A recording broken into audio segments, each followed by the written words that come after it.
All right, Gary, for the record, how many years as head coach, how many dual meet wins? Do you know it, or do I have to go to the SID? 39 years, 442 wins. Gosh, do you remember the first year at this point? Did you ever think back I do. to it? Yeah, I do remember the first year, and I'll never forget the first year. It's a very special time to begin a career, and I remember the kids on the team, and our first All-American was in my second year, and he never placed in a state tournament, and we never had a nationally ranked wrestler or a nationally ranked team or an All-American. So, obviously that first All-American, his name was Lou DiSerafino, and he set the stage. Gosh, I remember to build Louis. the program. That's my era. Yeah. He set the stage to where the program could take off, because that's exactly what I wanted to see happen. And then no one could say, well, you can't go to Ryder because it won't be an All-American. You can't. Lou did it, and as I said, he never placed in a state tournament. He placed third in the entire nation. So, well, and you're in Jersey, right? But I mean, unless you're a wrestling person or a big sports fan, you may not know what or anything about Ryder until you start seeing how the wrestling team did. I mean, were you able to keep kids from the East Coast and give you guys an option so you could continue to keep that room full of studs? Yeah, I mean, it's the same battle a lot of the smaller programs have, but, producing All-Americans is where it starts, beating some of the larger schools in dual meets and so on and so forth. That's how you get the message out there. But that's part of being a head coach at a small university. You have to establish good relationships with your administration. You have to establish first with your media people, and then secondly, help them to understand how do we get this message out. Now we're doing pretty well, or some things, good things are going on, and kind of help them to understand, the wrestling world as well. What are your highlights from this weekend, your last as the head coach? I mean, you punched All-Americans in, and that doesn't happen for every team every year. And, just thoughts about how Ryder finished up this year. Well, I think this is the first time in our history that we've put 3 in the quarters, so I think that's a big highlight of the weekend. I think that, we can slide over. Yeah, no, try and do something.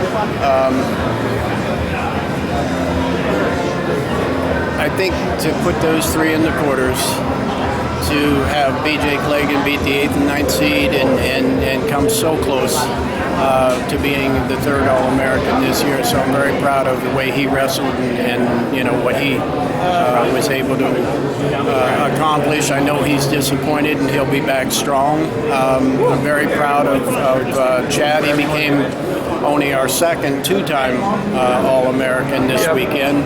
And then, just feel so good and so proud of Ryan Wolf, who's worked very hard to become an All-American, and to see that accomplished. That's what I take out of this weekend. And we got Mike Davies,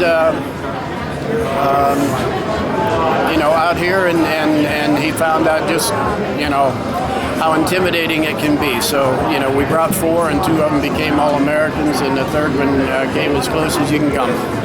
So you've set the program up in the future, too. Long-time assistant coach taking over. People you think trust can carry on your legacy. I mean, you're looking forward to be watching the team after you're done with it? Seeing how they do, and the people you've spent your life working with? Absolutely, and that was extremely important. 2 things were extremely important to me. One was that John Hange would become the head coach when I left. That was very important to me, and that the program would be in a good place, in a good position, and I really believe next year's team will be stronger even than this year's team.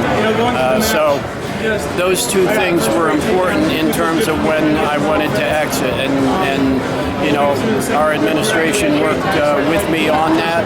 I told him how important and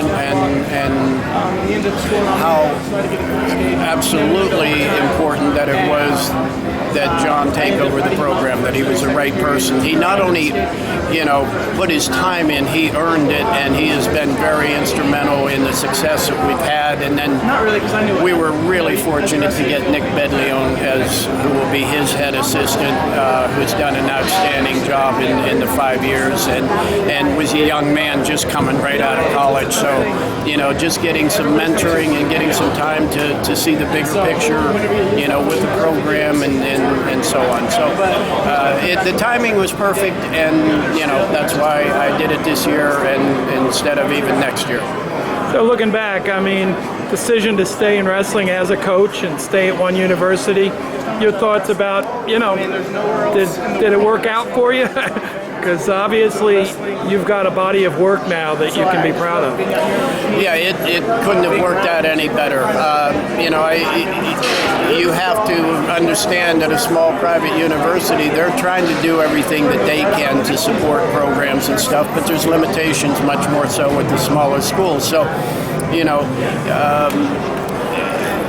Rider University's been very supportive of myself and our wrestling program through my 39 years, and that's through, I believe, 3 or 4 different presidents now and several vice presidents and so on, and different athletic directors. So, but they've always supported